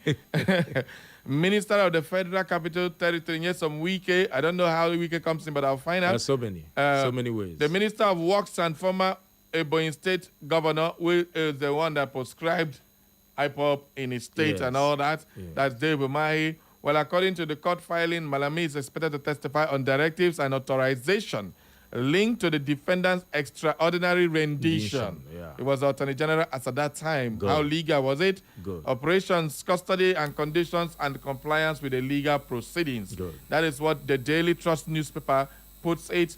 Buratai, on his part, will testify on the 2017 invasion of the defendant's residence and the chain of command authorizing the military operation. That is what Daily Trust newspaper is saying. Umai is expected to speak on the proscription of IPOB without a judicial order and its consequences. Walai talai. Ikpazu will testify about his knowledge and administrative role during the 2017 military invasion of Kanu's house in Abia because he was the then governor. Okay, documents further explains that Uzodimma, Governor Hope Uzodimma, our own governor, will testify on the killing of former PDP chieftain Ahmed Gulak and the findings and public statements exonerating IPOB. Because so many times the governor said the thing was politically motivated. They were not being done by IPOB. So I come and clarify why Wike will testify on the Obi-Igbo massacre, which was also tagged an IPOB thing, that followed the NSAS protests and the role of insecurity forces under his authority. Bang, bang, bang. That is why, the whole game here is to create states or to establish states' complicity in the entire terrorism. Which was all used to be the three good. things. Yes, all these whole terrorism things you talked about on the charge. You are complicit. You people should come. Let's dig I've never really taken liking to most of this thing, but I think this is a very smart and diligent move by Nnamdi Kanu. Sanwo-Olu is expected to testify on the NSAS judicial panel, particularly the Lekki toll gate incident that established what Kanu's defense described as a pattern of repression. The system. Now, this T.Y. Danjuma is interesting. Kanu has been calling for self-determination and self-defense. Yes. In addition, retired General T.Y. Danjuma is to testify on his 2018 public warning, urging Nigerians to defend themselves against infiltrated armed forces. Exactly. Which the defense say helps contextualize Kanu's advocacy for self-defense. So that's why I said if you don't understand it, it's strategic. It's not out of place for a defense to do this. It is part of it. It doesn't mean those people are coming to speak for him. He is only they are coming for him to drill them. He's going to drill them, confront them with facts. Most of those facts, and they show their own complicity or complicity or involvement somehow. That's it. And you have to come, if the defense will succeed in this case, they must have relevant supporting evidence. So in the case where all these people are subpoenaed and they didn't show up, so what happens? That's why I said if you subpoena a person, he does not show up, you issue a warrant of arrest against the person. So now, is that now going to test Nigerian courts? That is exactly the essence. The defense is also trying to show to the world and everybody the Nigerian court no get it. That these people, the judiciary is a toothless bulldog.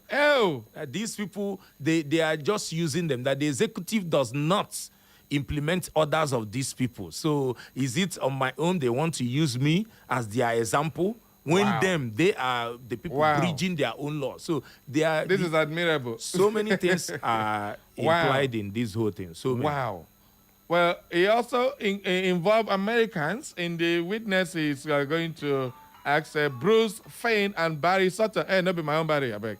Barry Sutton, who are to testify on the illegality of extraordinary rendition and the alleged digital tampering of electronic evidence, respectively. A civil society director and a unnamed witness are also listed to testify on alleged extraordinary or extrajudicial killings of IPOB members. Extrajudicial killings of IPOB members. Well, I tried to compile a whole lot of things on these people. Where are you reading those from? I have not really seen. I'm a journalist, are you? I do my research, man. You come here, you won't give me your facts. But anyway, it's just the legal angle I'm interested in. I don't know what the... Well, these are possible things where, from Wiki, let's take them one after the other, just small. Okay. Wiki is listed among the vital and compellable witnesses. in Kanu's motion. Well, the motion suggests that Wike may be called to testify about certain security or government actions in his capacity, either as a former governor of Rivers, now as FCT minister, that relates to the broader context of the case. This what did the make the warriors is? Please, okay. So, specifically, on media accounts indicates that Wike will testify on military crackdown that followed NSAS protests when he was governor of Rivers State, which the motion links to state action issues. That's on Wike's part. Therefore, the defense likely expect Wike to provide testimony that establishes state responses to mass protests or security operations which may parallel or contextualize Kanu's alleged offenses. Okay? He also addresses possible abuses of state power, chain of command issues, or how security forces were deployed in circumstances similar to those alleged by Kanu, supports the defense narrative of Kanu's action had a politically or political security context, not simply criminal intent. Wow. Wow. That's exactly what I told you. Yes, you just summarize everything, and it's very beautiful. Yes, it's when you bring a defendant to court and you have listed the 101 things you said he has done, which mostly, when a case hinges on terrorism, is no longer a child's play. This is something that is a capital offense that leads to either the execution of the individual or life imprisonment. Yes, life imprisonment. So what are the possible implications if they testify? I think they will make a mess of the whole thing if they actually come out to testify, because there are a whole lot of untold truths in Nigerian society. Yeah. If you bring any official past from the government, or present to stand in the witness box, that first of all, that official will lose every confidence before even coming. How would he even sit down there? Because Nigeria has a systemic corruption. You don't even know the angle they are coming from, or because they have the right to shake your credibility from any angle.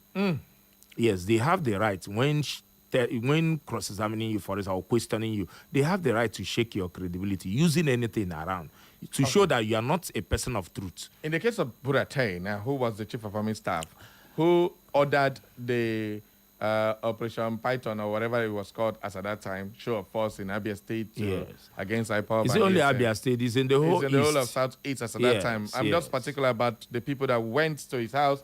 They were reported gunshots and killings. Akachi, if you can pull up those videos that was raining that time where they say gunshots were fired at Nnamdi Kanu's house before he ran away, which was used as jumping bail. Where that's the reason was given for his extraordinary rendition that he jumped bail. So if Burate comes now, what are the possible likely questions the prosecutor defense is going to be asking? Yes, he was in charge when this military men went to Nnamdi Kanu's house. Buratai was in charge. So he has a whole lot of questions to answer. The question will be first, who authorized you? So if he's able to answer who authorized him, which may possibly come from the presidency, he did that on his own. He can't go there to admit that he did it on his own. Who goes to admit that he carried such a heinous act on his own? Okay. He is coming there to say that the presidency authorized him. And he is going to feign ignorance that he didn't know any other thing in existence, that all he acted was on the... But the military has been denying that they didn't go there to kill him. That denial is of no moment. Everybody, even the evidence is there that they went there.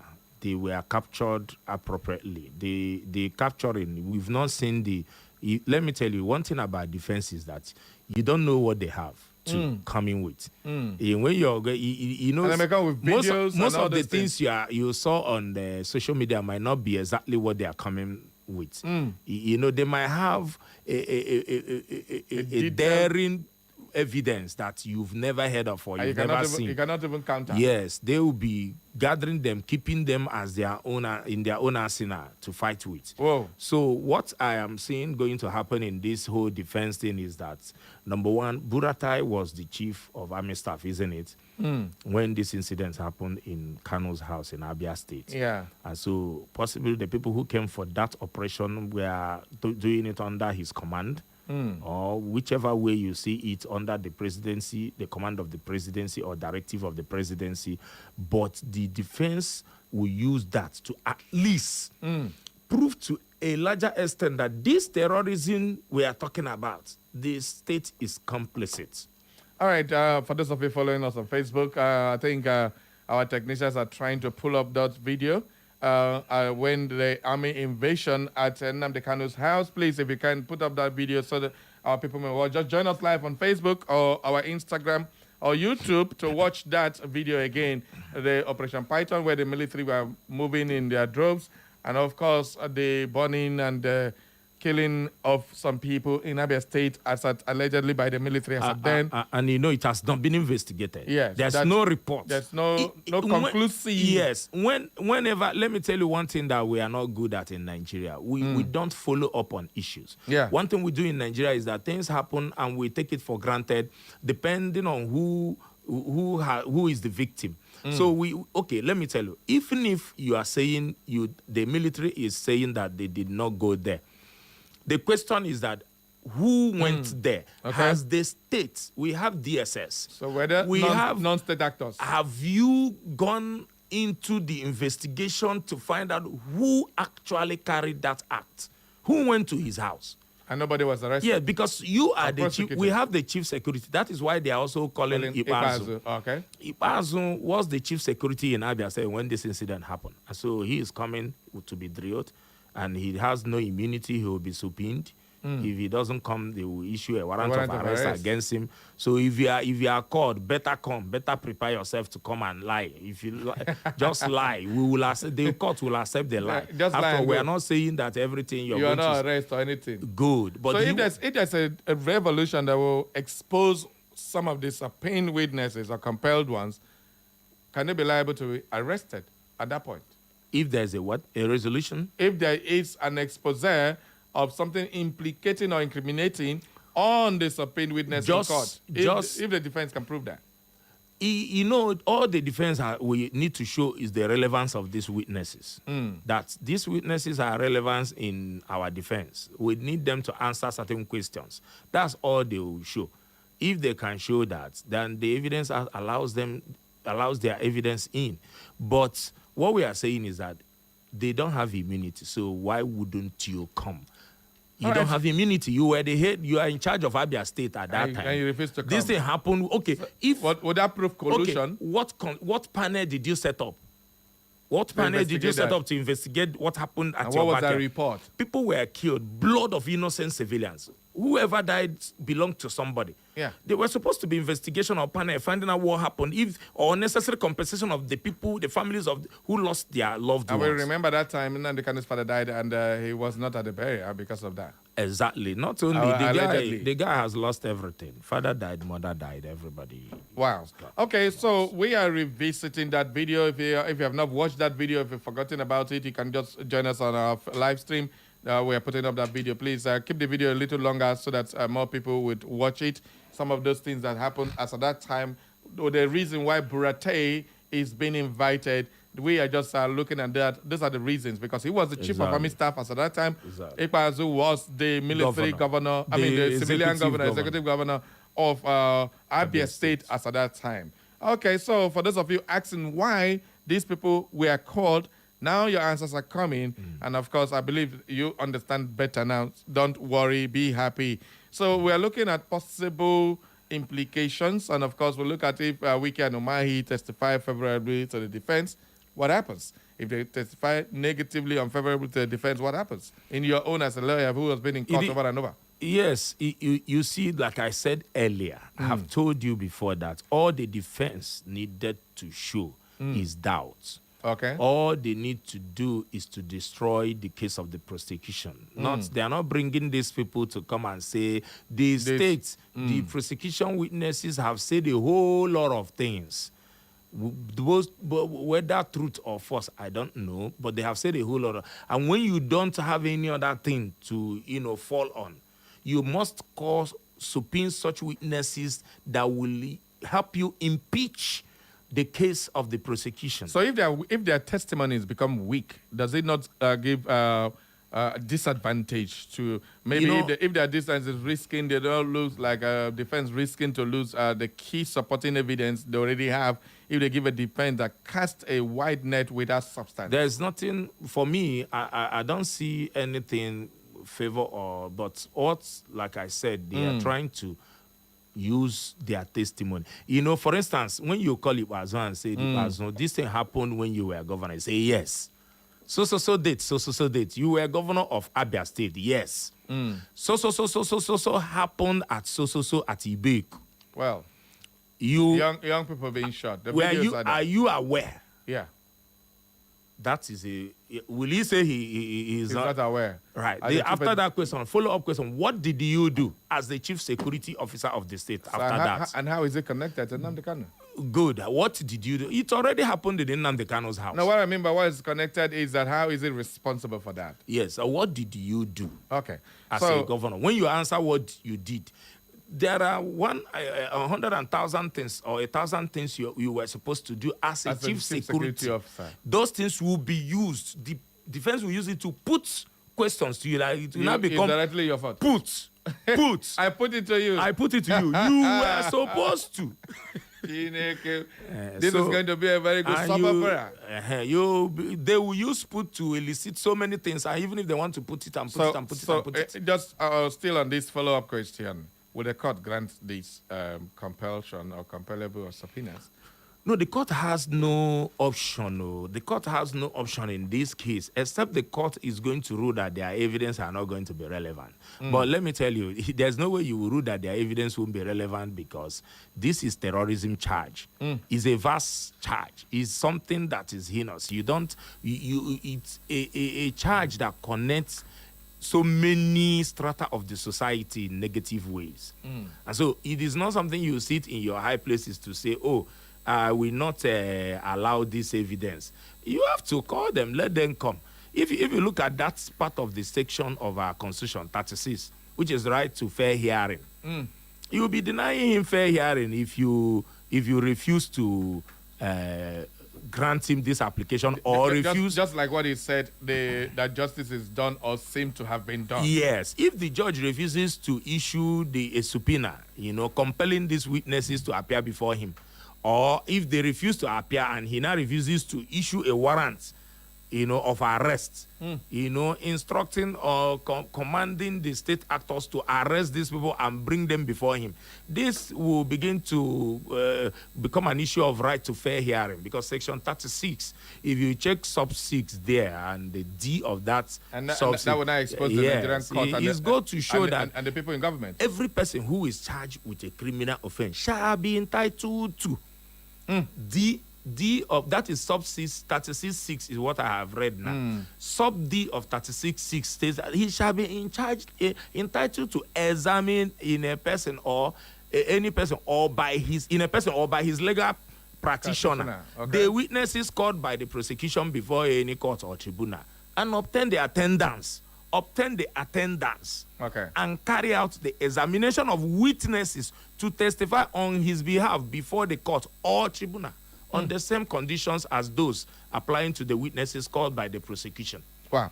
Time is flying and there's so many he can obtain the attendance. So how does he obtain attendance? Is it not by applying that you subpoena these people? Okay. Or you issue a warrant of arrest against them? But time is flying, two very important things. The 90 days is requesting now. can and will he get it? Because is there any need for him to use 90 days and all that he's requesting as against the 6 days he was given by the court? What will happen in He that should time? get it because this is a serious crime here. You have been holding him at ransom all this while. So, but You with our understand? Nigerian judicial system that works in favor of most of the government and all that, That if it's still not given, boils down. That is still boils down to that question of fair hearing I was talking about. It boils down to the question of fair hearing. You understand me? Because if you look at that sub 4 of the one I quoted, say whenever any person is charged with a criminal offense, he shall, unless the charge is withdrawn, be entitled to a fair hearing. Okay. All right, just before I open up the phone lines for a few calls, we will like to remind you that we are taking a look at the list of Nnamdi Kanu's proposed witnesses. It's calling 23 of them in number. Is requesting for a 90 days period to enable him go through Organize his own thing. Is his right. He should get it. The compellable ones and the non-compellable ones are there. The ones that are very, very striking are the serving governors who cannot be subpoenaed because they have immunity. And if they don't come, what happens? So this is a very big matter. Soap opera. Game on, buddies. That is what he's saying. Okay, let's open up our phone lines now and get some few commentaries. Good morning. Hello, very Cosmos at last. The senior citizen. No, wait. Tell the younger ones that patience stays. Abi? I have called you on this line today 97 times. Jesus Christ. 97, yes.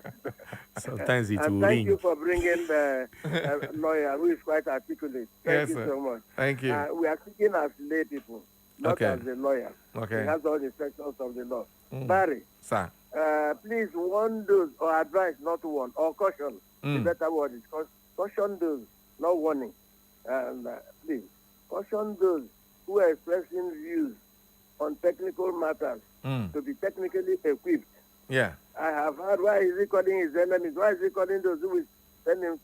Do they know the mind of the lawyer? First, Barry, Sir. the lead counsel is Kanu Agabi. Don't be deceived by the name. Kanu Agabi is from Cross River State. Yeah, All right? very He experienced. was Attorney General of this country. Yes. For more than 20 years ago, he was Attorney General. Yes. And he's the lead counsel.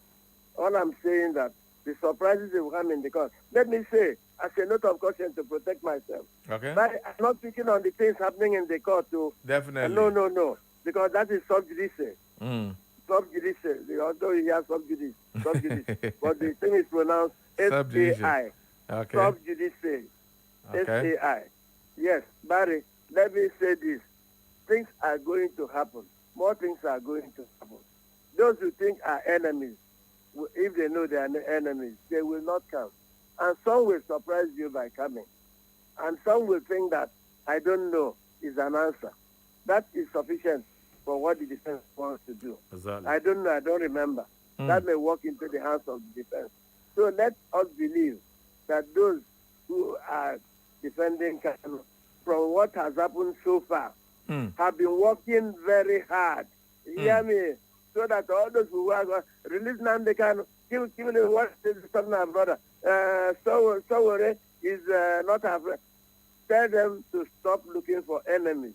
And let me tell you one letter I read, I think it was 1962 or 63.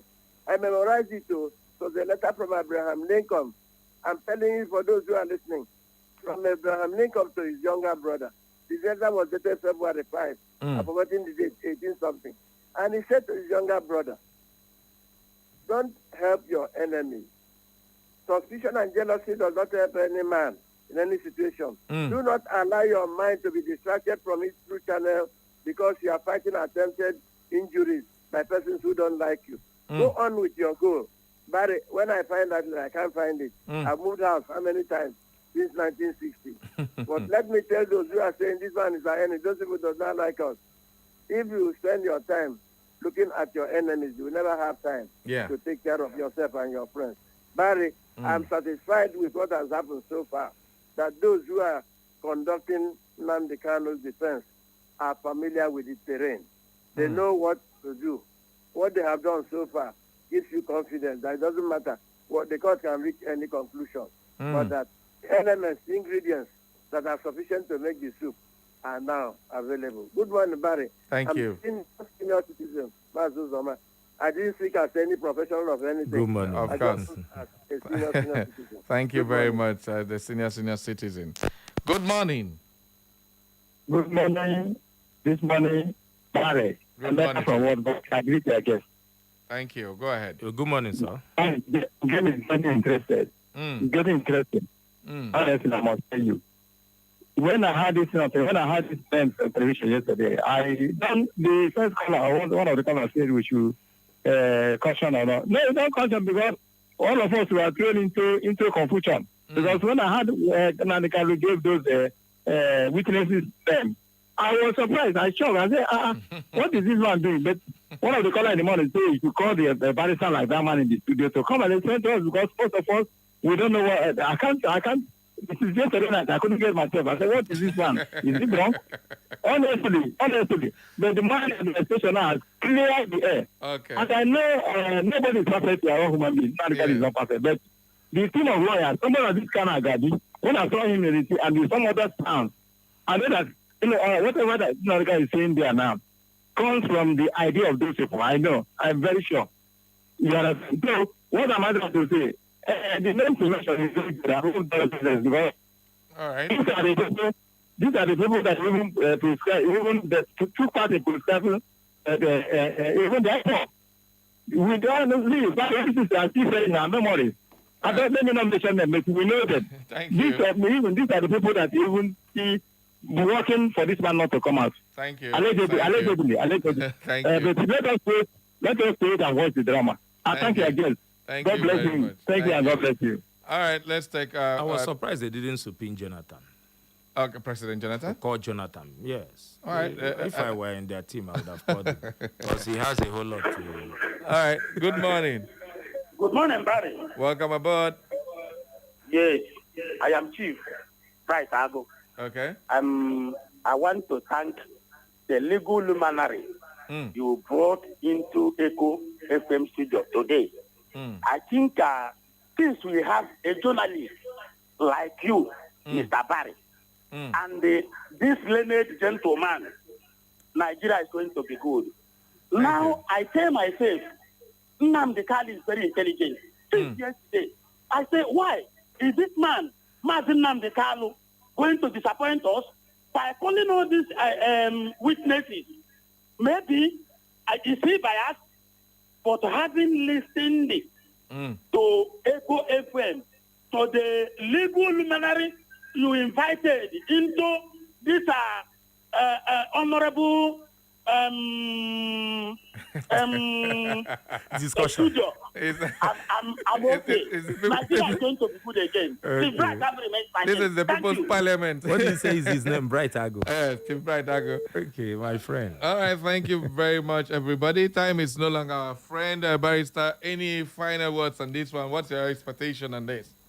Anyway, I cannot say like they told you is a subjudice. All we are trying to analyze here is the step the defense has taken. All right. I'm not going to speak of expectation. Okay. I only want them to do the right thing, and I want justice to be done. This country, we need to build the foundation of justice so that the next generation should survive on it. What we are building is not good enough for the next generation. We are not building a solid foundation. We are building a foundation that will collapse if we don't take care of it. But I'm advising everybody, stay clear of problem because the place is not safe. This place is not safe. Stay clear of any problem. Don't attend any protest for now because you'll be a target. All right. Don't attend any protest. You'll be a target. There's no rule of law in place as we speak now in Nigeria. All right. Thank you very much, Barrister, for your contribution. Just before we go, let me take this message because it's the first time she's reacting on our show. This is Mazi Njoku. Oh, marvelous. Mazi is reacting for the first time. Says, greetings to you, Mr. Barry, and the guest. MNK is an intelligent and smart man. That step is a smart one indeed. Kudos to you, Mr. Barry, and the barrister. My first time of reacting. Njako Marvelous. Oh, from Owerri. This one compel you to invite a bell of blessing for you. The conversation, the entire body. All right. This other one says it's Obi Chidera. It says Ohamdike Ndigbo, the game changer, Mwakoma Enyoha. Not only who I hope not be me. Now you. Now you. I know you are. All right. Okay, Caleb says, good morning, Mr. Barry. My name is Engineer Caleb. They don't know who they are holding. Nnamdi Kanu will mess them up. Okay. AK Ogbonaya says, breaking Omoyele Sowore just arrested at the Federal High Court by the Nigerian police. When will the Nigerian police stop acting jobless? Ogbonaya from Enugu. That one, no big story. Now, old story. Anna Joanna says, Barry Cosmos, good morning, and the guest in the studio. My brother, so far the issue at hand involves an Igbo man. There is no how these people will appear or respond to all these charges. We also have Igbo men that have been called. So what would you say now? It's not just Igbo men that have been called to go for an Igbo man case. What would you say if they don't go? All right, Barry, Chike Wugod says, Barry, these witnesses must appear. After all, MNK submitted case of no submission and the court said he must defend himself. So what reason does the court have not to ensure the witness are brought to the court? Otherwise, he should be released. Elder Chijoke sent that one. That's the much you can take from this program. Thank you all for being part of the show. It's been wonderful. For those of you whose messages I couldn't read, please apologies. Today we had to give more information than reading out messages. But your messages are live on Facebook. I believe the whole world is having access to it. Thank you all for being part of the program. Thank you, Barrister Chicks, for coming. Thank My you name very is much. Barry Cosmos, the Radio Marshal, and this is where the cookie will crumble for today.